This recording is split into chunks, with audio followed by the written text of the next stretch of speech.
Hello, everyone. Welcome to another lecture on our Mochi in the Making event. Today, I have Dr. Ho with me, and she's going to be presenting some fast facts about Mochi with a focus on culture and community building. Without further ado, here's Dr. Ho. Hi, everyone. My name is Dr. Ho. I am a faculty associate and undergraduate advisor for the Asian American Studies program, which simply means I teach but also advise students in declaring a concentration or getting a certificate in Asian American Studies. So this semester in the fall, I'm teaching Eating Asian America, which is basically a fun way of saying that we're looking at Asian food culture, which is quite exploded in the last couple of years, especially the advent of Instagram and Twitter and TikTok, where people really like documenting what they eat, but also that there's a lot of cultural value to food within Asian American communities, as food has been one of the key ways that people have affirmed their identity, build community, and continue to honor their ties to their homelands, Asia, and across the world. And so what's really interesting about the power of food is that it allows us to hold memories that sometimes may be unpleasant, but at the same time, also wonderful memories that you can share simply by just consuming something. And also creating a meal or creating a dish allows members of the community to bond with the older generation, younger generation, simply by making a dish. And also by creating food or dishes, it allows us to affirm our identity as Asian Americans in the US and across the world as well. And so mochi is no different. Mochi is simply a sweet dessert that is made out of glutinous flour, sugar, and water, and can be filled with various fillings. My favorite is strawberry mochi filled with peanut butter, or chocolate with chocolate from Forget the Dew in Little Tokyo in Los Angeles, which is one of the most famous shops that makes mochi in California and possibly the United States. Mochi is primarily associated with Japanese, so Japanese Americans. However, mochi came from China, as glutinous rice flour is indigenous to China. So mochi was first identified in 300 BC, and that mochi is dense with calories and that can be eaten with vegetables in a soup that samurai would eat to gain their energy between battles, which is really actually interesting when we think of samurais eating mochi. On a practical level, I think mochi allows you to do different things, and we'll talk a little bit about later sort of the modern iterations of mochi in the United States. Other than having a practical level, mochi does have religious and cultural and spiritual value for Japanese Americans in the United States. So mochi is made for the new year to celebrate the new year. In one way, mochi is used to bring in good luck. And for some, they'll make mochi with two cakes on top of each other with a top of fruit. And they'll put it in the car to protect themselves while driving.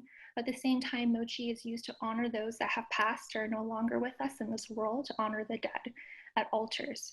And so mochi provides a lot of spiritual and practical use within the Japanese and Japanese American community.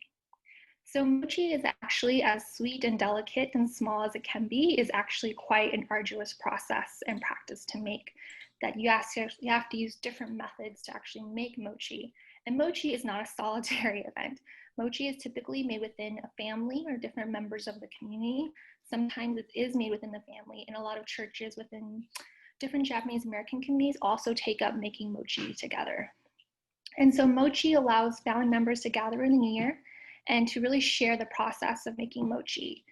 In the contemporary moment or in the modern times, because of the use of technology and machines, that people can make mochi a little bit easier. But for some that are more traditional or more sort of keeping up with sort of the original creation of mochi, they'll use their hands and use mallet to beat the mochi into pieces that can be cut up and sort of processed later within the other part of the mochi process.